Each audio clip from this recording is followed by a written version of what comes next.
Rick was one of those people who was always fun to work with, but he always instilled a sense of purpose in you as well. Rick has probably a stronger work ethic than anybody I've known. I got interested in natural resources because of my dad. He took me hunting, took me fishing, used to take us out to small lakes and family picnics, and he got our first retriever, and that's how I developed an interest in natural resources and went from there. Well, I came to UW-Stevens Point not knowing about environmental education as a career possibility. I came here because I wanted to become a game warden. That was obvious to me as a potential career. But as I came here and got involved in the wildlife major, I started thinking I'd rather be involved in educating people about the environment instead of environmental enforcement. And I changed to environmental education. Rick and I go way back. We were both students of UW-Stevens Point back in the 70s. And so we traveled in the same circles as students and knew each other as acquaintances. But going on to school, Rick and I kind of traveled similar paths. We both got interested in education. When I was directing the environmental station on Sunset Lake, the first year I was there, Ron Zimmerman, who's the director of Schmico Reserve, he was the assistant director. I used to kid around with some of the staff at times, and I'll pull a few little jokes. Well, one time we had on our schedule no group visiting on a particular day. And all of a sudden, I get a call from a teacher who's on their way with a bus coming out with a group of 60 sixth graders to the environmental station. So I went out and I talked to Ron and I talked to the staff and I said, there's a bus coming with all these sixth graders, and somehow it got omitted from the schedule. And none of them would believe me. They wouldn't believe me that there was actually a bus of 60 sixth graders coming until it pulled in.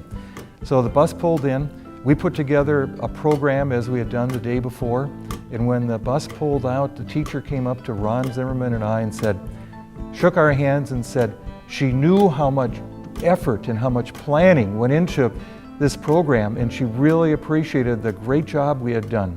And after we got off the bus, Ron and I looked at each other, and the next time I cried wolf, I was believed. Gaylord Nelson inspired me in his role as the father of Earth Day. Later I got to know him, became a friend of his, got to work with him on several projects, help him with his last book. So he was definitely inspiration. Besides my family, besides Dan Trainer, the first dean of the College of Natural Resources, it would be Gaylord Nelson. I've known Rick for 25 years, and he was the associate dean in the College of Natural Resources when I came to take the position as dean. Almost immediately on meeting Rick, I began to see the sparkle of something special there, and it very quickly occurred to me that this was a position that would greatly benefit the college if he would be willing to continue as associate dean, and he did through the entire course of my deanship.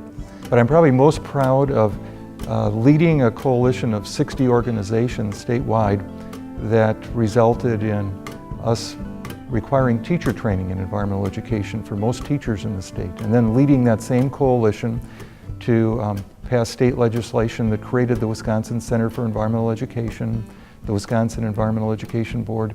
I think the thing about Rick is that in the field of environmental education, he stands tall. He was nationally and internationally known in terms of his field.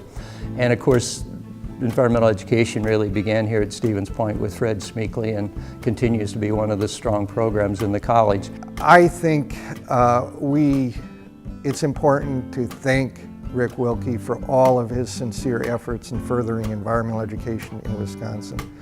He has just a litany of successes that have contributed both locally and nationally. He developed the Central Wisconsin Environmental Station for UWSP, which became a statewide leader, national, even international leader in outdoor environmental education. He established the environmental education program here at UW-Stevens Point. He went on to establish the National Environmental Education Advancement Project, which was a national, if not international, program to advance environmental education. He's one of the founding fathers, if you will, of environmental education and establishing it.